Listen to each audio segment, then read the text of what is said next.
안녕하세요. 사연 속으로의 진행자 성우 이조환입니다. 오늘 소개해드릴 이야기는 뒤에서 몰래 작당하는 시댁 식구들에게 본때를 보여준 주인공의 이야기입니다. 이 이야기에 대한 여러분의 응원과 의견을 마음 편히 댓글로 달아주시면 감사하겠습니다. 오늘의 이야기 시작하겠습니다. 사람들은 저보고 참 독하다고들 해요. 아니, 미련하다고 수군거리는 사람도 있죠. 강남 한복판에 번듯한 4명의 아파트가 있고 직원만 20명이 넘는 잘나가는 인테리어 회사 대표 자리에 있으면서 왜 3년씩이나 병실에 들어박혀 시어머니 병수발을 들고 있냐고요. 그것도 간병인 하나 쓰지 않고 오롯이 제 손으로 말이에요. 시어머니가 뇌출혈로 쓰러지신 후 반신마비가 오셨거든요. 하루에 3번 꼬박 2시간씩 뭉친 근육을 풀어줘야 해요. 안 그러면 관절이 그대로 굳어버리니까요. VIP 병실에 쾌적한 공기청정기 바람소리만 윙윙거리는 이 적막한 공간이 지난 3년간 제 세상의 전부였어요. 제가 제 발로 걸어 들어온 감옥이죠. 제가 이렇게 맹목적으로 시어머니 간병에 매달리게 된 건 순전히 제 이성이 만들어낸 책임감이라는 족쇄 때문이었어요. 착해서가 아니에요. 저는 착해 빠진 며느리 콤플렉스 같은 건 애초에 없는 사람이에요. 오히려 맺고 끊는 게 너무 확실해서 시댁 식구들 사이에서는 피도 눈물도 없는 독종으로 통했죠. 제 회사에서도 저는 숫자로 증명되지 않는 기획안은 그 자리에서 반려하는 깐깐한 대표였으니까요. 그런 제가 이 병실에 스스로 갇힌 이유는 단 하나. 어머니가 쓰러진 그날의 원인 제공자가 바로 저였기 때문이에요. 정확히 3년 전 가을이었어요. 친정아빠가 돌아가시면서 제게 유일한 유산으로 남겨주신 강남의 아파트에서 시댁 식구들 모임이 있었죠. 친정엄마는 제가 아주 어릴 때 아빠와 이혼해서 연을 끊고 살았고 저에게 남은 유일한 혈육의 흔적이 바로 그 아파트였어요. 낡은 아파트였지만 제 전공을 살려 뼈대만 남기고 싹 다 뜯어 고쳤어요. 최고급 이탈리아산 대리석으로 바닥을 깔고 주방 구조도 완벽하게 제 동선에 맞춰서 리모델링을 끝낸 후 시댁 식구들을 처음 초대한 날이었어요.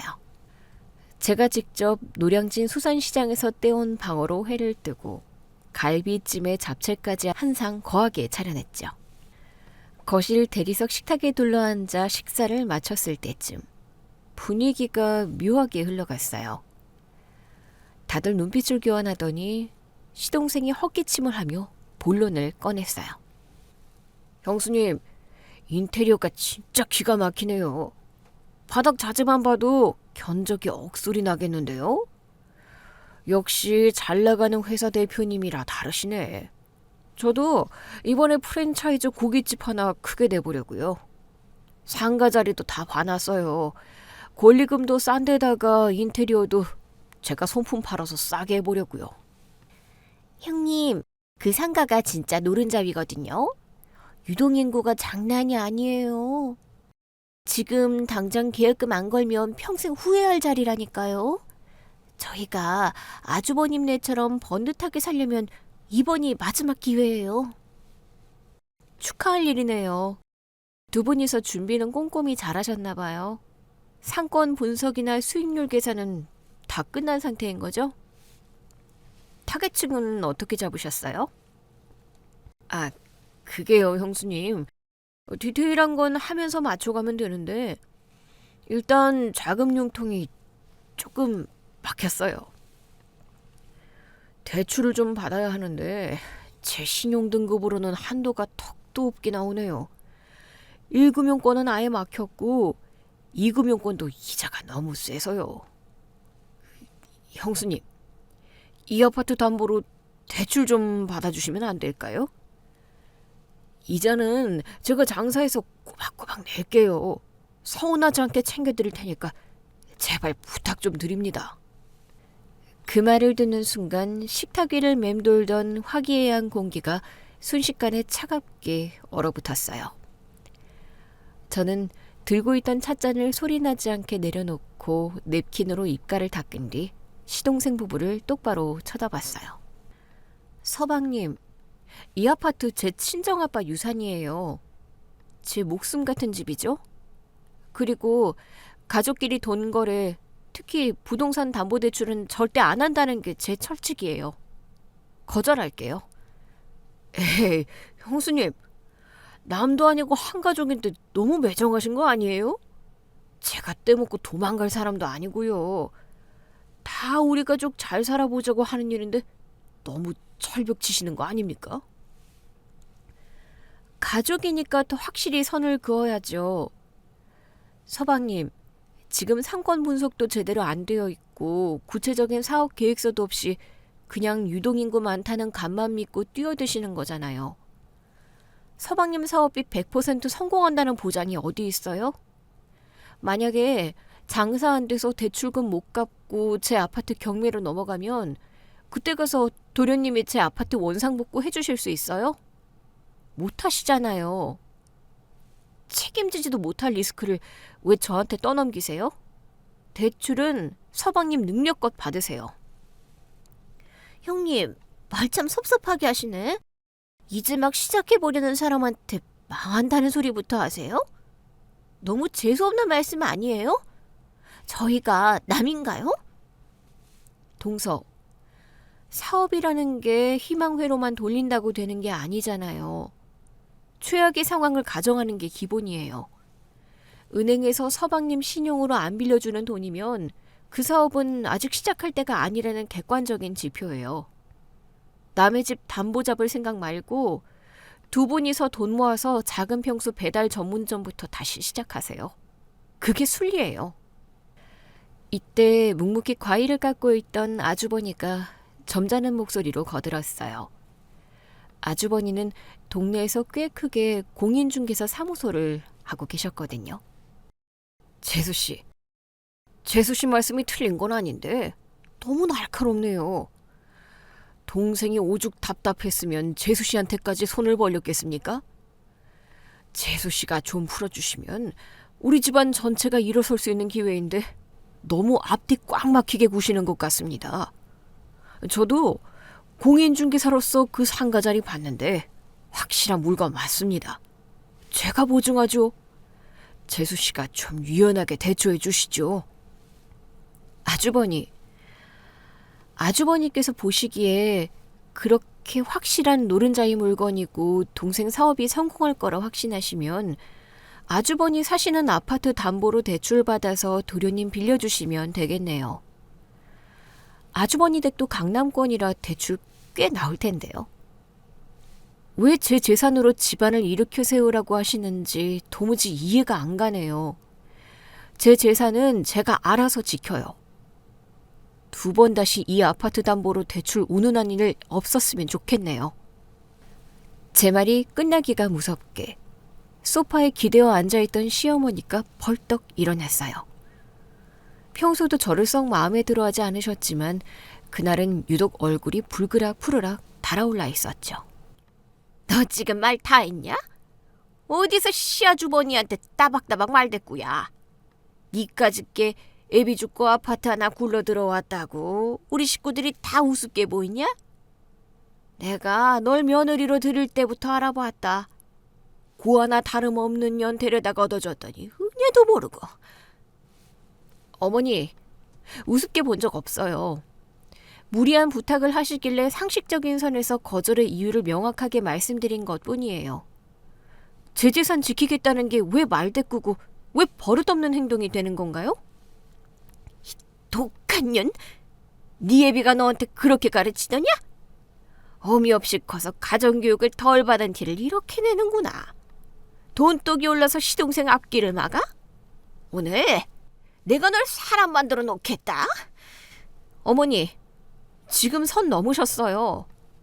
돌아가신 저희 아빠 이야기가 여기서 왜 나오고 얼굴도 기억 안 나는 친정엄마 이야기가 왜 나와요? 아무리 어른이셔도 하실 말씀이 있고 안 하실 말씀이 있는 거예요. 당장 제 부모님 모욕하신 거 사과하세요. 사과? 내가 왜? 이 집구석에 돈줄 지고 있다고 상전 노릇하려는 꼴을 내가 두 눈 뜨고 못 본다. 어머니는 이성을 잃고 제 쪽으로 돌진하셨어요. 두 손을 뻗어 제 머리채나 멱살을 잡으려는 기세였죠.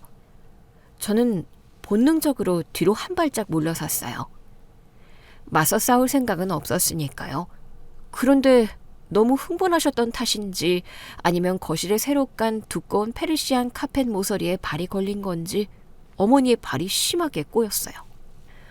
어머니의 몸이 허공에서 크게 휘청거리더니 균형을 잡으려 허우적거리다 그대로 뒤로 넘어가면서 묵직한 대리석 거실 테이블 모서리에 뒤통수를 강하게 부딪히셨어요. 정말 찰나의 순간이었어요. 어머니는 비명도 지르지 못하고 바닥에 쓰러지셨고 순식간에 대리석 바닥 위로 검붉은 피가 번져나갔어요. 동서히 찢어지는 비명소리가 아파트를 채웠고 저는 너무 놀라 얼어붙은 남편 대신 떨리는 손으로 119에 전화를 걸었어요.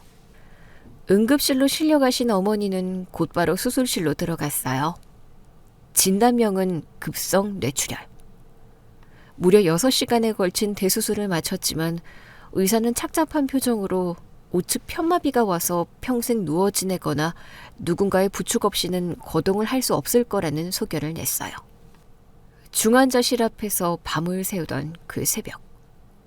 병원으로 달려온 시누이가 다짜고짜 제 어깨를 거칠게 밀치며 악을 썼어요. 새언니 때문이야. 언니가 그깟 아파트 담보 좀 안 서주겠다고 박정하게 굴어서 거기다 대고 따박따박 말대꾸해서 우리 엄마 저렇게 된 거잖아. 언니가 우리 엄마 죽인 거라고. 당장 살려내. 지혜야, 너 진짜 너무한 거 아니냐? 그냥 좋게 말로 타이르면 될 걸 굳이 거기서 장인어른 얘기까지 꺼내면서 엄마를 자극했어야 했어? 네가 뒤로 한 발짝 피하지만 않았어도 엄마가 저렇게 심하게 넘어지진 않았을 거 아니야. 네가 엄마 안 잡아줘서 이 사달이 난 거잖아. 내가 틀린 말 했어? 내 재산 내가 지키겠다는데 먼저 내 부모님 욕을 한 건 어머니야. 내가 어머니를 털끝 하나 건드리기라도 했어? 밀었어?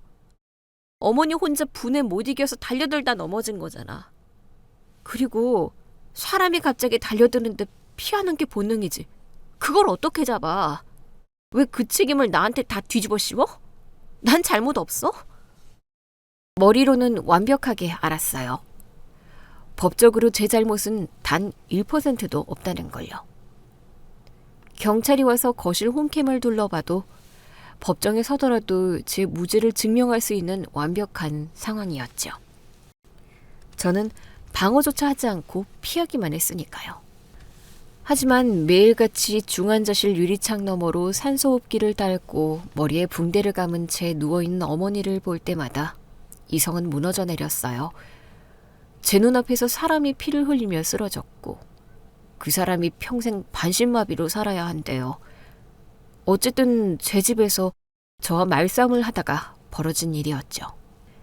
내 잘못이 아니다 라고 수백 번 수천 번을 속으로 외쳤지만 가슴 한구석에서 스멀스멀 피어오르는 도의적인 죄책감은 제 목을 조여왔어요. 만약 내가 거기서 한 발짝 안 물러섰더라면, 아니면 그냥 입을 꾹 다물고 무시했더라면, 이 쓸데없는 만약이라는 단어가 꼬리에 꼬리를 물고 저를 서서히 갉아먹기 시작했죠.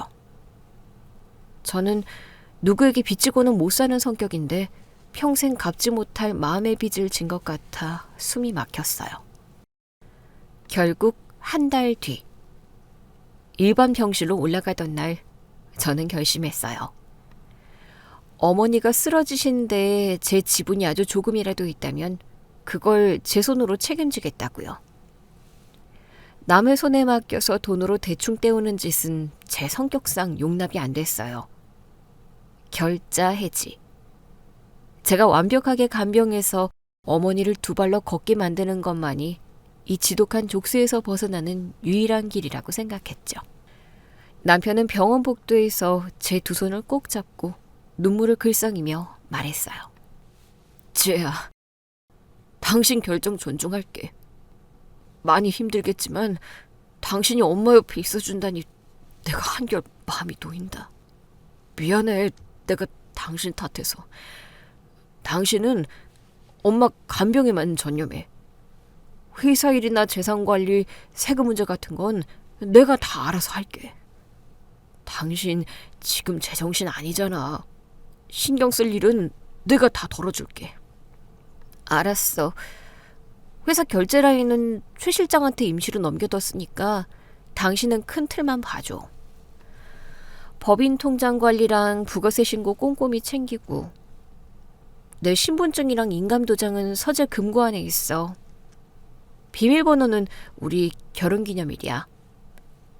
병원비 결제나 법인 서류 뗄 일 있으면 당신이 써. 그래, 걱정 마. 내가 당신 몫까지 회사 일 2배로 뛸 테니까. 우리 엄마 저렇게 된 거 당신이 끝까지 책임져야지. 당신만 믿는다. 그렇게 저는 제 모든 사회적 지위와 재산관리 권한을 남편에게 넘기고 스스로 이 병실로 걸어 들어왔어요. 지난 3년간 제 삶은 없었어요. 새벽 5시에 일어나 어머니의 상태를 확인하는 것을 시작으로 콧줄로 유동식을 밀어넣고 하루에 3번씩 물리치료실로 침대를 밀고 내려가야 했죠. 굳어가는 근육을 마사지하는 법을 전문 치료사에게 배워서 밤낮 없이 주물렀어요. 제 손목에는 항상 테이핑이 감겨 있었고 허리는 끊어질 듯 아팠어요. 거울 속 제 모습은 예전에 당당하고 세련됐던 인테리어 회사 대표가 아니라 생기 잃고 푸석푸석한 간병인에 불과했어요. 하지만 억울하지 않았어요. 이건 제가 선택한 형벌이자 책임이었으니까요. 어머니는 여전히 오른쪽 마비가 풀리지 않아 누워만 계셨고, 말을 제대로 하지 못해 눈을 끔뻑이거나 왼손으로 침대 난간을 신경질적으로 치는 것으로 의사표현을 하셨어요.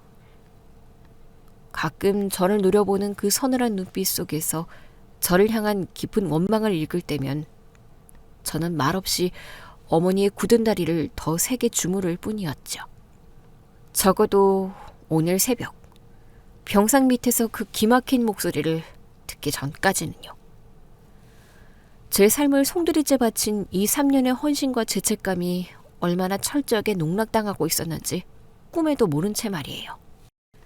VIP 병실 생활 3년 차에 접어들던 어느 화요일 오후였어요. 3년 내내 제 무게를 버텨주던 싸구려 접이식 간이 침대가 결국 한가운데가 툭 부러지며 주저앉고 말았죠. 인터넷으로 당장 새 침대를 주문했지만 배송은 이틀 뒤에나 온다고 했어요. 어머니는 점심 유동식을 드시고 진통제 기운에 취해 깊은 낮잠에 빠지신 상태였죠. 꼬박 48시간을 제대로 못 잔 터라 눈이 따가울 정도로 피곤했어요.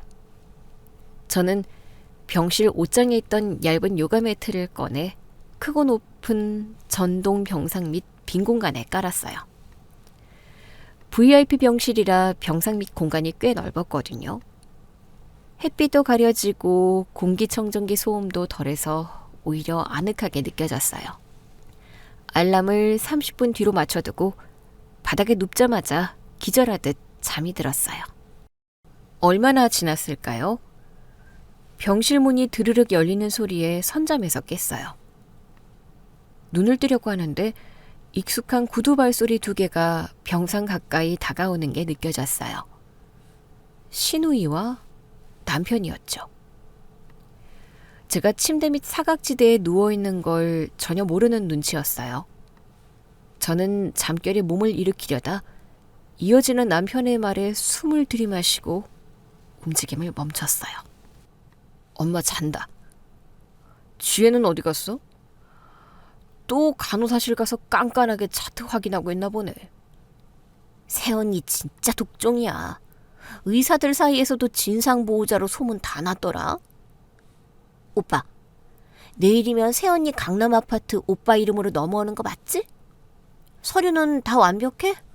응. 지혜 인감도장이랑 신분증 다 내 금고했잖아. 형님이 서류 다 세팅해 주셨어. 부부간 증여로 처리하면 6억까지는 세금 한 푼 없이 공제되니까 그 강남 아파트 집은 싹 다 내 걸로 가져오는 건 일도 아니지.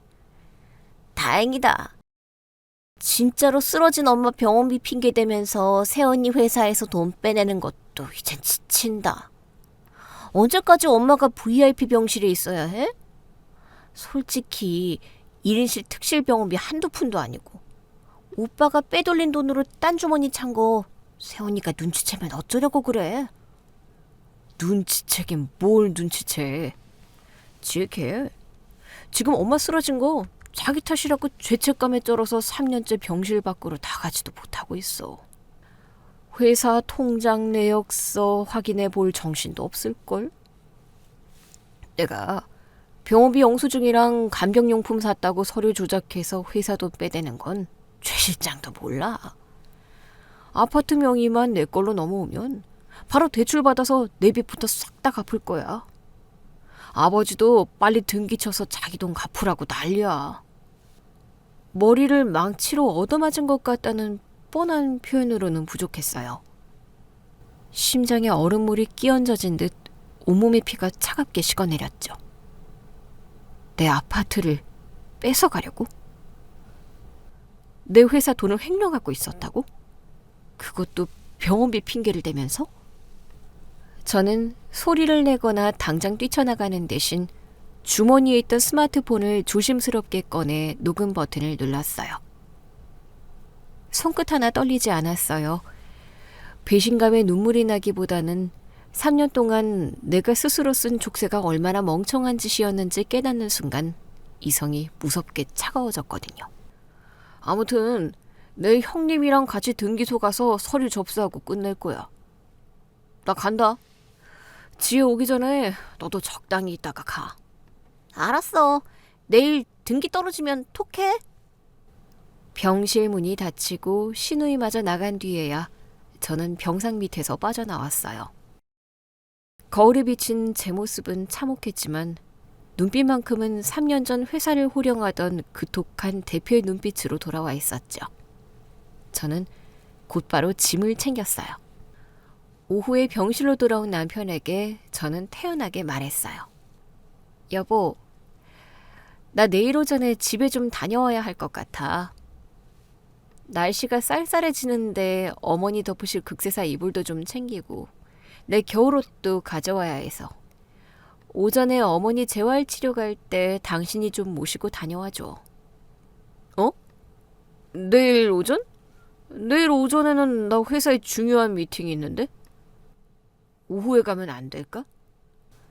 오전에 겨울옷 싹 정리하고 오후에는 밀린 은행 일도 좀 보려고. 3년 동안 내 명의 통장들 정리를 한 번도 안 했잖아. 은행 일이라는 말에 남편의 동공이 미세하게 흔들리는 걸 놓치지 않았어요. 그래. 알았어. 은행 일은 내가 봐줄 수도 있는데. 아무튼 다녀와. 엄마는 내가 볼 테니까. 다음 날 아침, 저는 집에 가는 대신 곧바로 병원 원무과로 직행했어요. 3년 동안 남편이 전담하겠다며 저를 얼씬도 못하게 했던 곳이죠. 원무과 데스크 직원에게 신분증을 내밀었어요. 702호 VIP 병실 환자 며느리입니다. 보호자 자격으로 지난 3년간의 진료비 세부 내역서와 수납 내역, 그리고 보험 청구 현황 싹 다 뽑아주세요. 아, 네. 잠시만요. 그런데 병원비는 환자분 아드님께서 매달 어머님 명의의 실비보험과 중증질환 산정특례로 다 처리하고 계신데요? 산정특례요? 그럼 본인 부담금이 거의 없다는 말씀이신가요? 네, 맞습니다. 뇌혈관 질환이라 산정특례 적용받으셔서 급여 항목은 본인 부담률이 5%밖에 안 되고요. VIP 병실 차액 같은 비급여 항목도 시아버님이 예전에 들어두신 프리미엄 사보험에서 90% 이상 환급되고 있습니다. 실제로 한 달에 보호자분이 결제하시는 순수 병원비는 30만 원 남짓입니다. 저는 직원이 건네준 영수증 문치를 넘겨보며 헛웃음을 쳤어요. 남편은 저에게 매달 VIP 병실료와 특별 재활치료비, 비급여 약값 명목으로 1,000만 원이 넘는 돈이 든다고 했어요. 그리고 그 돈을 고스란히 제 인테리어 회사 법인 통장에서 빼갔죠. 저는 곧바로 회사로 차를 몰았어요. 3년 만에 나타난 저를 보고 직원들은 귀신이라도 본 듯 놀랐죠. 저는 곧바로 최고 재무 책임자인 최 실장님을 대표실로 불렀어요. 실장님, 지난 3년간 우리 회사 법인 계좌 거래 내역서, 특히 제 남편이 결제선 우회에서 빼간 가지급금 내역서 싹 다 가져오세요. 대표님, 오셨어요? 안 그래도 남편분께서 매달 병원비랑 간병용품 명목으로 법인 통장에서 큰 금액을 현금으로 인출해 가시는데 영수증 증빙이 항상 수기로 작성된 거라 세무 신고할 때마다 골머리를 앓고 있습니다. 제가 몇 번이나 남편분께 정식 세금 계산서나 카드 전표를 요구했는데 화를 내시면서 대표님 핑계를 대시더라고요. 횡령이네요. 그동안 남편이 가져간 돈 전부 얼마죠? 대략 계산해도 3억 5천만 원이 넘습니다. 그 서류들 복사해서 제 차에 실어두세요. 오늘부로 제 남편의 회사 출입 및 모든 자금 결제 권한 전면 통제합니다. 회사에서 횡령 증거를 확보한 저는 곧바로 동사무소로 향했어요. 제 재산을 빼돌리려면 제 인감증명서가 필요할 테니까요. 창고 직원에게 제 신분증을 들이밀고 인감증명서 발급 내역을 확인했어요. 최근 한 달 사이에 제 인감증명서 발급된 내역이 있나요? 대리인 발급으로요. 네, 일주일 전에 배우자분께서 2통 발급받아 가셨네요. 용도는 부동산 증여용으로 기재되어 있습니다.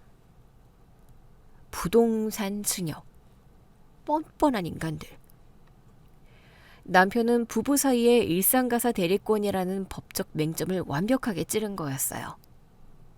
아내가 병간호로 외부 출입을 못하니 남편이 신분증과 인감도장을 가지고 아파트 명의를 자기 앞으로 이전하려 한 거죠.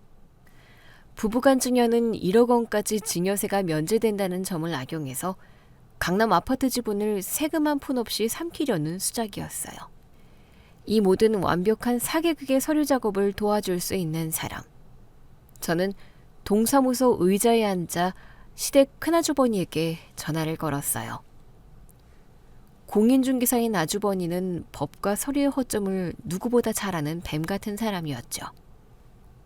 신호음이 3번 울리기 전에 전화를 받더군요. 재수씨, 오랜만입니다. 병간호느라 고생이 참 많으시죠? 얼굴 뵌 지가 가마득하네요. 아주버니, 잘 지내셨어요? 다름이 아니라 남편이 제 아파트 담보로 대출을 좀 알아보는 것 같아서요. 예전에 서방님 사업자금 빌려줄 때 그 상가 알아봐 주셨잖아요. 혹시 이번에도 아주버니 사무실 쪽에 대출이나 서류 문의한 거 있나요? 남편이 요새 씀씀이가 커져서요. 전화기 너머로 아주버니의 당황한 기색이 역력하게 전해졌어요. 헛기침 소리가 들렸죠. 아, 대출이요? 글쎄요. 저는 처음 듣는 이야기입니다. 재수 씨가 요새 병실에만 계시다 보니 신경이 많이 예민해지신 모양이네요. 동생이 알아서 잘하지 않겠습니까? 쓸데없는 걱정 마시고 어머니 병간호에나 신경 쓰시지요. 그게 며느리 된 도리 아닙니까? 제가 지금 손님이 와서 이만 끊겠습니다. 뚝. 서둘러 전화를 끊는 꼴을 보니 확신이 섰어요. 가족이라는 이름으로 뭉친 완벽한 사기단. 시아버지는 남편이 주식과 도박으로 진 빚을 알면서도 저를 속여 결혼시켰고, 남편은 제 동을 횡령했으며 시동생과 시누이는 제 아파트를 팔아 치울 생각에 들떠있고, 아주버니는 이 모든 불법 서류 조작을 진두지휘하고 있었던 거죠. 저는 분노로 손을 떠는 대신 아주 차분하게 동사무소 창구로 다시 걸어갔어요. 여기서 섣불리 남편을 추궁하거나 병실로 쫓아가서 엎어버리는 건 하수나 하는 짓이었죠. 방금 발급 내역 확인했던 사람인데요. 제 인감도장 변경 신고하러 왔습니다. 기존 인감은 분실로 처리해 주시고 지금 새로 가져온 이 도장으로 법적 효력 있는 인감 다 바꿔주세요. 네, 알겠습니다. 기존 인감은 이제 법적 효력이 완전히 상실됩니다. 도장이 찍히는 소리와 함께 제 아파트를 향해 쳐놓은 그들의 덫은 완전히 박살이 났어요. 이제 남편과 아주버니가 들고 있는 그 위조 증여 서류는 한낱 휴지 조각, 아니 완벽한 범죄의 증거물이 된 셈이었죠. 병실로 돌아가는 길에 저는 근처 전자상가에 들러 손가락 마디만한 초소형 몰래카메라 2개를 샀어요. 그리고 3년 동안 한 번도 누르지 않았던 제 스마트폰 즐겨찾기 맨 밑에 있는 번호를 찾아 통화 버튼을 눌렀어요. 저에게 이 강남 아파트를 물려주고 떠난 아빠. 그리고 그 아빠를 버렸다고 생각해서 제가 평생 원망하며 연을 끊고 살았던 사람. 바로 친정엄마였죠. 신호음이 길게 이어졌어요. 사실 친정엄마와는 제가 중학생 때 부모님이 이혼하신 후로 10몇 년간 꽤 오랜 시간 연락을 끊고 살았거든요. 아빠가 돌아가실 때도 장례식장에 오지 않으셨으니 제 마음속 원망도 컸죠. 하지만 지금 제 뒤통수를 치고 제 모든 것을 빼앗으려는 저 기생충 같은 시댁 식구들을 한 번에 쓸어버리려면 든든한 백그라운드가 되어 판을 흔들어줄 사람이 필요했어요. 여보세요? 지혜니? 네가 웬일로 전화를 다 했어? 엄마, 잘 지내셨어요? 너무 오랜만에 연락드려서 죄송해요. 목소리가 왜 그래? 너 그 집에 시집가서 회사도 크게 키우고 잘 살고 있다고 들었는데 무슨 일 생긴 거 아니지? 목소리가 왜 이렇게 차가워? 일 좀 생겼어요. 아니, 아주 큰일이요. 아빠가 저한테 물려준 강남 아파트 시댁 식구들이 지금 통째로 삼키려고 작당 모의를 해놨더라고요. 제가 시어머니 병수발로 3년 동안 병실에 갇혀있는 동안 남편은 제 회사 돈을 수억이나 횡령했고요. 뭐? 그 미친 인간들이 감히 내 전남편인 내 새끼 살라고 남겨준 집을 건드려? 너 지금 어디야? 엄마가 당장 갈게. 그 새끼들 다 찢어발겨 놓을 테니까 주소 대. 아니요. 지금 오시면 안 돼요. 저 혼자 눈물 짜고 억울해하면서 끝낼 생각 없어요. 내일 아침에 그 집안 식구들 전원 다 경찰서로 보낼 거거든요. 사문서 위조의 사기 미수, 업무상 횡령까지 싹 다 엮어서 현행범으로 만들 거예요. 엄마는 내일 제가 따로 연락드리는 시간에 제가 문자로 찍어드리는 경찰서로 오시면 돼요. 오셔서 화끈하게 판만 좀 엎어주세요. 오냐? 내가 그동안 널 안 보고 산 건 네 아빠랑 꼴도 보기 싫게 싸우고 헤어져서 너한테 염치가 없어서 그랬던 거지. 내 귀한 새끼 쓰레기들한테 호구 잡히라고 놔둔 거 아니다. 내일 화장 제일 독하게 하고 나갈 테니까 연락해. 전화를 끊고 병실로 돌아가기 전 저는 화장실 거울 앞을 짚고 서서 표정을 완벽하게 지웠어요. 평소와 다름없는 피곤에 절어있지만 순종적이고 죄책감에 억눌린 며느리 지혜로 완벽하게 빙의했죠. 병실 문을 열고 들어가니 남편이 푹신한 소파에 누워 핸드폰 게임을 하고 있었고 어머니는 침대에 누워 계셨어요. 여보, 나왔어. 어머니는 오후 재활치료 잘 다녀오셨어? 왔어? 아까 엄마 재활 다녀오시고 피곤하신지 계속 주무셔. 은행 일은 잘 받고? 뭐 별일 없지? 응. 통장 이체 한도만 좀 늘리고 왔어. 병원비 결제할 때 한도 걸리면 복잡하니까. 나 잠깐 옷장 정리 좀 할게. 겨울옷 가져온 거 넣어야 해서. 그래, 난 내일 아침에 연차냈어. 형님이랑 본가 세금 문제로 급하게 처리할 서류가 있어서 내일은 아침 일찍부터 하루 종일 바쁠 거야. 알았어. 조심히 가. 내일 서류 처리 실수 없이 잘하고. 남편이 병실을 나가자마자 저는 신속하게 움직였어요. 어머니는 코까지 골며 깊이 잠들어 계셨죠. 저는 전자상가에서 사온 초소형 몰래카메라 2개를 꺼냈어요. 하나는 어머니의 병상이 정면으로 내려다 보이는 공기청정기 필터 상단 틈새에 감쪽같이 끼워 넣었고, 다른 하나는 식탁 위 티슈 케이스 장식 틈에 붙였어요. 화질도 4K급이고 음성 녹음도 아주 선명하게 들어가는 모델이었죠. 카메라 설치를 마치고 저는 부가세 소명 자료를 정리해야 한다는 핑계를 대고 다시 병실을 빠져나왔어요. 근처 24시간 카페 구석자리에 앉아 노트북을 켜고 카메라 실시간 영상을 연결했죠. 저녁 7시가 조금 넘었을 무렵 병실 문이 열리고 시댁 식구들이 줄지어 들어오는 모습이 화면에 잡혔어요. 시아버지, 남편, 시누이, 시동생 부부, 그리고 아주버님 부부까지 시댁 식구 총출동이었죠. 지혜, 오늘 저녁에 늦게 온댔어. 회사에 부가세 소명자료 낼 게 있다고 그거 정리하고 온다더라. 오늘 밤샐지도 몰라. 남편의 말이 떨어지기가 무섭게 화면 속에서 기적 같은 일이 벌어졌어요.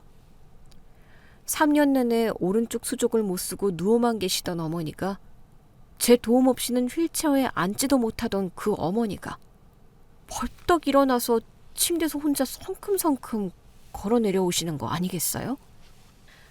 아이고, 허리야. 아유,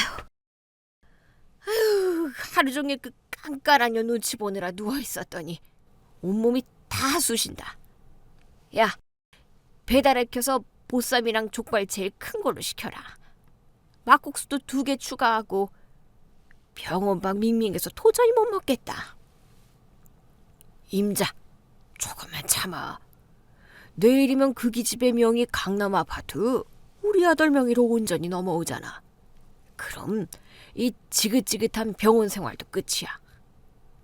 내가 그동안 이 녀석 도박빚이랑 주식빚 막아주느라 심장이 다 타들어가는 줄 알았는데 이제 2다리 뻗고 자겠네. 아버지, 죄송해요. 그래도 제가 머리 잘 썼잖아요. 지혜 성격에 생돈 내놓으라고 하면 절대 안 줄려니라 엄마 병원비 핑계로 지혜 법인 통장에서 돈 빼는 거 진짜 시대 한 수 아니에요? 그걸로 제 마이너스 통장 이자 받고 버텼잖아요. 화면 속 남편은 아주 의기양양하게 웃고 있었어요. 제 돈을 훔쳐다 자기 도박빚을 막고 있었으면서 그걸 자랑이랍시고 떠벌리는 꼴이라니. 다들 조심들 하십시오. 아직 등기 전입니다. 재수씨가 워낙 철두철미한 성격이라 서류 접수될 때까지는 긴장 늦추시면 안 됩니다. 큰오빠, 서류 완벽하다면서요. 새언니가 눈치챌 틈이 어딨어요? 언니는 지금 자기 때문에 우리 엄마 반신불수됐다고 철석같이 믿고 있는데? 증여계약서는 내가 완벽하게 소급 적용해서 작성해 두었어.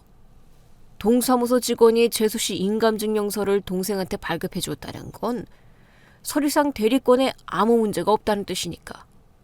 내가 구청이랑 등기소 쪽에 아는 인맥 동원해서 서류 흠집 없이 다 꾸며놨어. 내일 등기소에서 접수만 무사히 끝나면 바로 재수씨 명의에서 동생 명의로 바뀌는 거야. 재수씨가 나중에 눈치채고 소송을 걸더라도 이미 우리는 그 아파트를 담보로 대출을 다 뽑아낸 후일 거야. 합법의 테두리 안에서 움직이는 거니 모두 안심해. 그들의 대화는 멈추지 않았어요. 족발 배달이 도착하고 일회용 소주잔에 소주를 따라 마시며 그들은 저를 안주 삼아 질기게 씹어대기 시작했죠.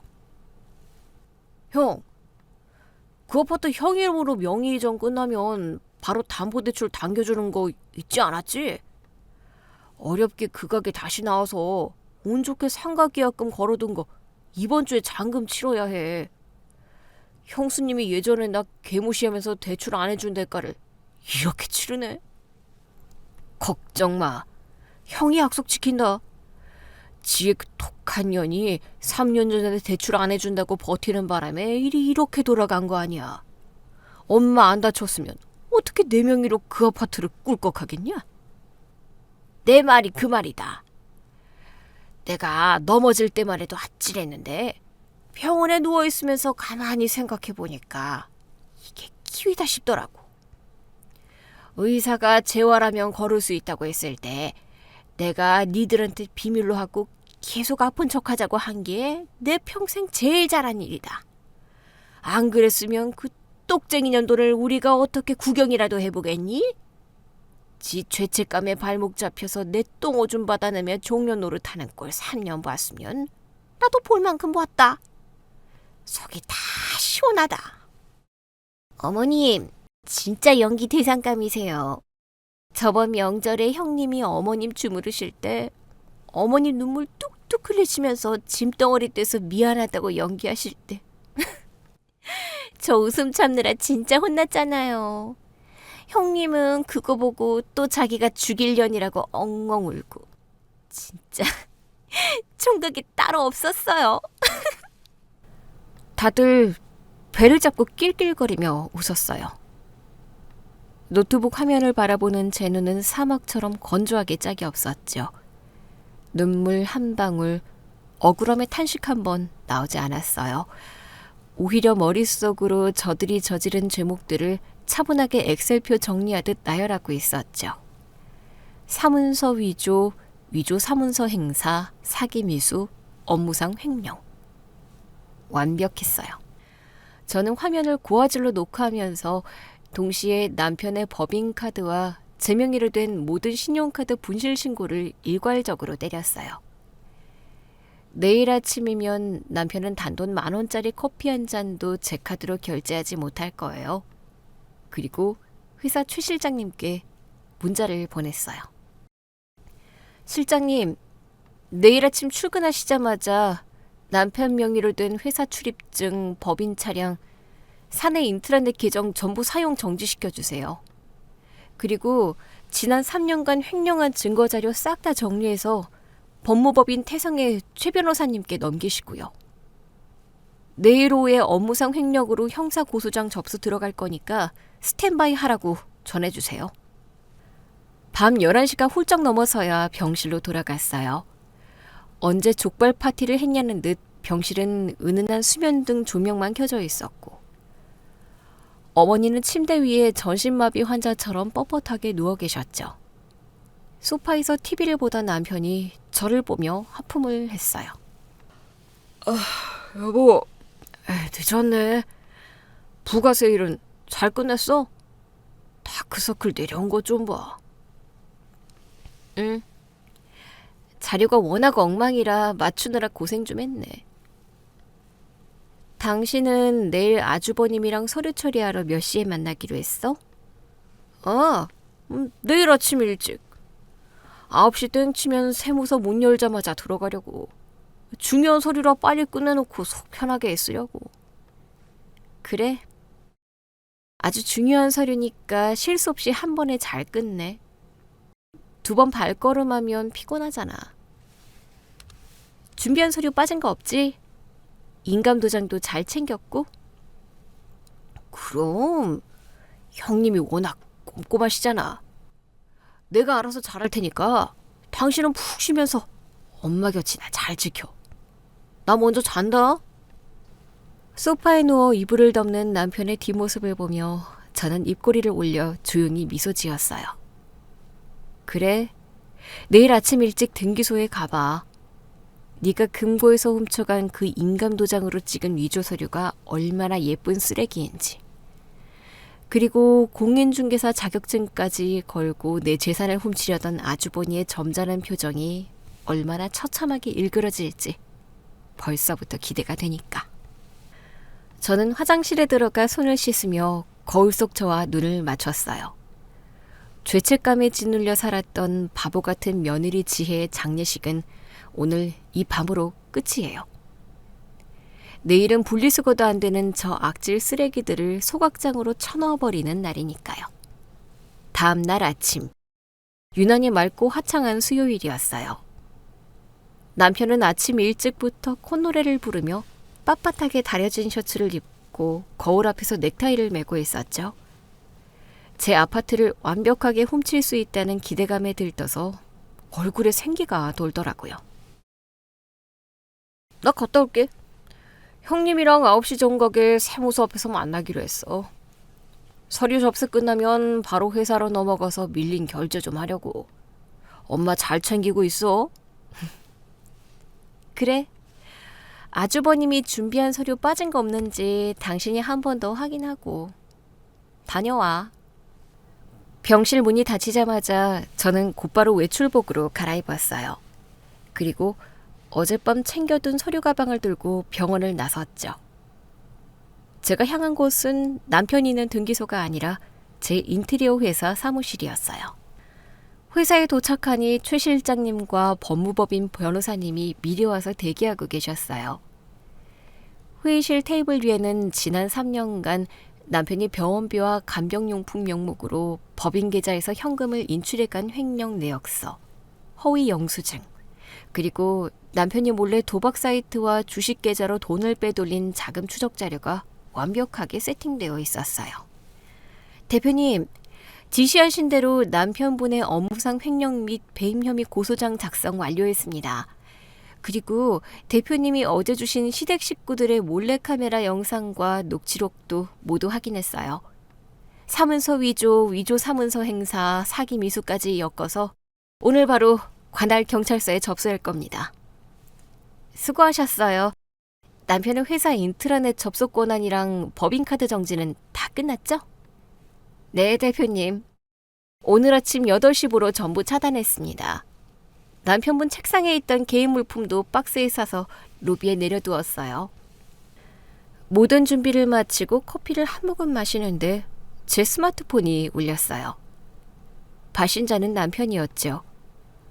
평소라면 여유로웠을 남편의 목소리가 전화기 너머로 심하게 떨리고 있었어요. 옆에서 아주버니가 당황해서 누군가와 실랑이를 벌이는 소리도 들렸죠. 지혜야, 너 지금 어디야? 대전화 왜 이렇게 늦게 받아? 너 혹시 인감도장 바꿨어? 응, 바꿨어. 어제 오후에 동사무소 가서 기존 도장 분실 신고하고 새로 등록했는데 왜? 당신 설마 내 예전 인감도장 가지고 무슨 짓 한 건 아니지? 야, 네가 그걸 왜 마음대로 바꿔?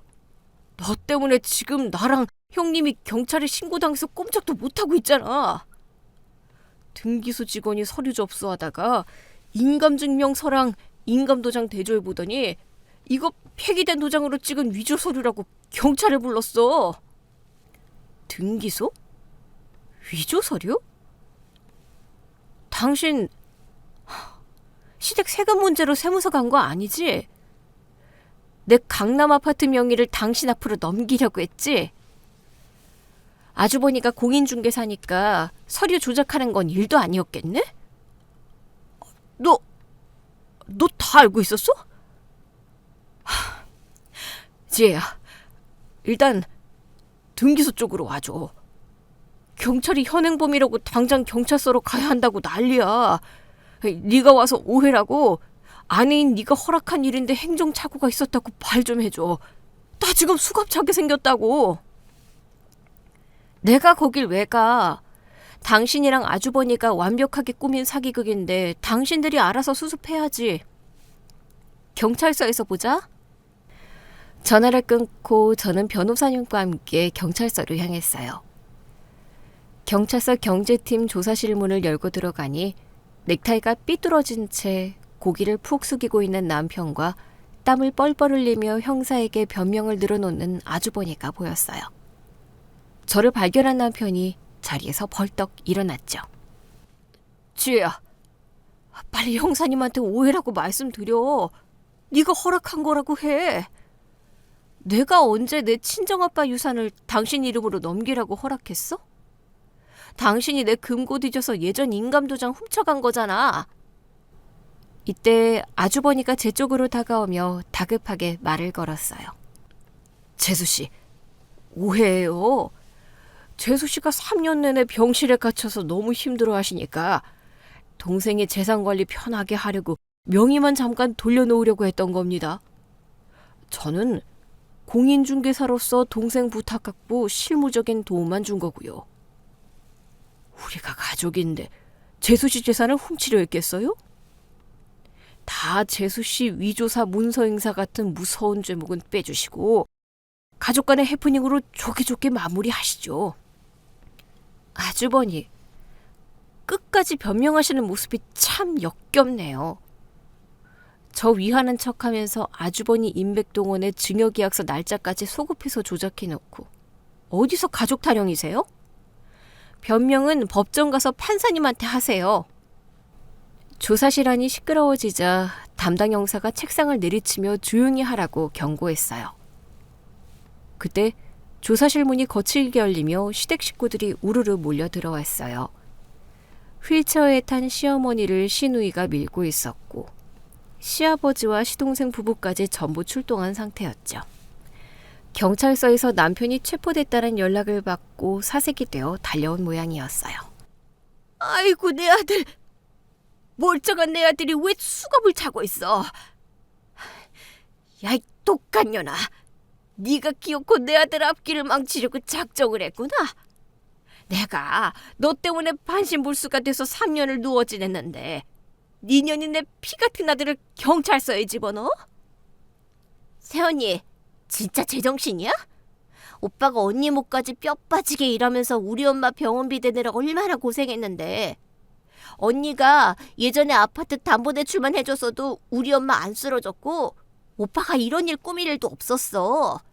이게 다 언니 때문이잖아. 시댁 식구들이 저를 둘러싸고 삿대질을 하며 악을 쓰는 그때였어요. 경찰서 복도 쪽에서 뚜벅뚜벅 아주 일정한 간격의 하이힐 소리가 들려왔어요. 그리고 조사실 문이 활짝 열리더니 머리부터 발끝까지 화려한 명품으로 휘감고 짙은 선글라스를 낀 중년 여성이 압도적인 포스를 풍기며 걸어 들어왔어요. 바로 제 친정엄마였죠. 엄마는 선글라스를 천천히 벗어 가방에 넣고는 시댁 식구들을 벌레 보듯 쭉 훑어봤어요. 네 집 개들이 아침부터 남의 귀한 딸한테 지저대? 경찰서 바닥이 시장통인 줄 아나? 뭐야? 당신 누군데 남의 집안일에 끼어들어? 나? 댁들이 그토록 탐내던 강남 아파트. 내 딸한테 물려주고 죽은 전 남편의 본처다.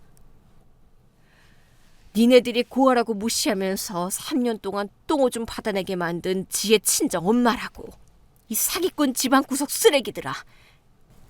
엄마의 쩌렁쩌렁한 목소리에 시어머니는 꿀먹은 벙어리가 되었고 남편과 시누이는 슬금슬금 뒷걸음질을 쳤어요. 엄마는 휠체어에 앉아있는 시어머니 앞으로 다가가 허리를 굽혀 눈을 맞췄어요. 아휴, 두 다리 멀쩡하게 걸어다니면서 내 딸한테 기저귀 갈게 했다지? 연기력 하나는 끝내주는데 그 머리를 왜 남의 재산 훔치는 데만 썼을까? 어디 한번 일어나서 뛰어봐. 경찰서 바닥 시원하고 좋네. 이 여자가 미쳤나? 난 전신마비 환자야. 우리 아들이 저렇게 억울하게 잡혀왔는데 사돈이라는 사람이 말을... 어머니, 그만 연기하세요. 저 다 알고 왔어요. 저는 형사님 책상 위로 제가 준비한 태블릿 PC를 올려놓고 영상을 재생했어요. 첫 번째 영상은 3년 전. 친정아빠 유산인 그 강남 아파트 거실의 홈캠 영상이었어요. 어머니가 혼자 분에 못 이겨서 제게 달려들다가 카펫에 자기 발이 꼬여서 대리석 테이블에 넘어지는 장면이 아주 선명하고 느린 화면으로 재생됐죠. 보세요. 어머니 혼자 화내다 넘어지신 거잖아요. 저는 방언으로 한 발짝 뒤로 물러선 것 뿐이고요. 당신들도 똑똑히 봐. 당신들이 3년 내내 나한테 씌워놓은 죄책감 프레임이 얼마나 만도 안 되는 억지였는지 난 그날 어머니 털끝 하나 건드리지 않았어. 신우이의 입술이 파르르 떨렸고 남편은 차마 영상을 똑바로 보지 못하고 고개를 돌렸어요. 저는 곧바로 두 번째 영상을 틀었어요. 바로 어젯밤 병실에 몰래 설치해둔 카메라 영상이었죠. 화면 속에서 어머니는 휠체어에서 벌떡 일어나 족발을 손으로 뜯어먹으며 제 욕을 하고 있었어요. 아주버니가 부부간 증여 서류를 완벽하게 위조했다고 자랑하는 목소리. 남편이 제 회사 돈을 횡령해 도박빚을 갚고 있다고 웃고 떠드는 소리. 시동생이 아파트 대출금을 나눠 갖기로 작당 모의하는 소리까지 하나도 빠짐없이 고스란히 울려 퍼졌어요. 경찰서 경제팀 형사들이 어이없다는 듯 헛웃음을 쳤고 조사를 받던 다른 사람들도 전부 시댁 식구들을 경멸하는 눈빛으로 쳐다봤어요. 형사님, 방금 보신 영상 속 대화 내용 전부 사실입니다. 제 남편은 지난 3년간 시어머니의 가짜 병원비를 핑계로 제 인테리어 회사 법인 자금 3억 5천만 원을 횡령했습니다. 여기 그 내역서와 증빙자료 전부 제출할게요. 그리고 아주버니는 공인중개사라는 직업을 악용해 서류를 위조하고 제 인감도장을 무단으로 사용해 아파트 명의를 훔치려 한 사문서 위조 및 사기 미수의 공범입니다. 저 휠체어에 앉아있는 시어머니와 나머지 시댁 식구들 전원 이 사기극을 공모한 범죄 집단이에요. 철저하게 수사해주세요.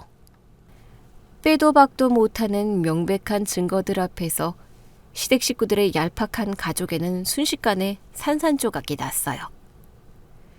유치장으로 넘어가기 전 대기실에서 그들은 서로를 물어뜯기 시작했죠. 형사님, 저는 억울해요. 저 동생놈이 빚에 쪼들려서 살려달라고 하도 매달려서 형된 도리로 서류 작성만 도와준 거예요. 아파트를 뺏을 생각은 전혀 없었어요. 다 저 자식이 시킨 거라고요. 형이 지금 나한테 다 뒤집어 씌우는 거야? 서류 흠집 없이 꾸며준다고 수수료 명목으로 나한테 5천만 원 뜯어갔잖아. 형이 구청이랑 등기소에 아는 사람 많다고 걱정 말라고 부추겼잖아. 맞아. 큰형이 다 계획한 거잖아. 나는 상가 계약금 때문에 어쩔 수 없이 낀 거고. 서로에게 책임을 전가하며 악다구니를 쓰는 꼴을 보니 정말 구역질이 났어요. 휠체어에 앉아 불쌍한 척 연기를 하던 시어머니는 갑자기 자리에서 벌떡 일어나더니 아주버니의 뺨을 올려붙였어요. 이 썩을 놈아! 네가 똑바로 서류 처리를 못해서 네 동생이 철장 신세를 지게 생겼잖아. 아휴, 완벽한 개판이었죠. 저는 제 옆에 든든하게 서 있는 엄마의 팔짱을 끼고 남편 앞으로 다가갔어요. 그리고 가방에서 구겨지지 않게 빳빳한 파일에 넣어둔 서류 한 장을 꺼내 남편의 얼굴 팍 쳐서 날려버렸어요. 바닥에 팔랑거리며 떨어진 건 바로 이혼 합의서였어요. 이혼 소송은 우리 회사 전담 법무법인에서 제일 독한 변호사님이 진행할 거야. 위자료는 당연하고 네가 훔쳐간 회사 돈 3억 5천 전부 뱉어내. 뱉어낼 돈이 없지? 아버님이 숨겨둔 재산까지 싹 다 감료 걸어둘 테니까 그렇게 알아. 그리고 지난 3년간 네 엄마 수발 들면서 발생한 간병비 최저시급으로 계산해도 1억이 넘더라. 그것도 민사로 따로 청구할 거야. 지혜야, 제발 내가 잘못했어. 한 번만, 진짜 한 번만 용서해줘. 당신이 나 감옥 보내면 나 진짜 인생 끝장나. 당신 착하잖아. 나 버리지 마. 남편이 제 바닥에 엎드려 바짓가랑이를 붙잡고 매달렸지만 저는 발을 매몰차게 빼냈어요. 착한 지혜는 3년 전 병상 밑에서 쪽잠 자다 니네들 목소리 들었을 때 이미 죽었어. 감옥에서 그 알량한 머리 굴리면서 평생 후회나 하면서 살아? 경찰서를 나서는 발걸음은 깃털처럼 가벼웠어요. 3년 동안 제 목을 옥죄던 죄책감이라는 무거운 족쇄를 끊어내고 나니 강남 한복판의 공기가 이렇게 맑았나 싶더라고요. 엄마가 선글라스를 다시 고쳤으며 제 어깨를 툭 쳤어요. 밥이나 먹으러 가자. 네 아빠가 나 몰래 너한테 남겨준 그 비싼 아파트 구경이나 한번 해보던가. 그래 엄마, 내가 세상에서 제일 비싸고 맛있는 밥 사줄게. 우리 집 가서 푹 쉬어. 저를 죽이려던 시댁 식구들은 자기들이 파놓은 완벽한 함정에 빠져 스스로 감옥에 갇혔고, 저는 제 아빠의 유산과 제 회사, 그리고 진짜 제 인생을 되찾았어요. 이제 저는 누구의 눈치도 보지 않고 오직 저를 위해서만 독하게, 그리고 똑부러지게 살아갈 거예요. 오늘 준비한 이야기는 여기까지입니다. 재미있게 들으셨다면 구독과 좋아요, 알림 설정까지 눌러주세요. 지금 어디서 듣고 계세요? 여기는 서울이고요. 다음 이야기로 다시 찾아뵙겠습니다. 청취자 여러분, 오늘도 행복하세요.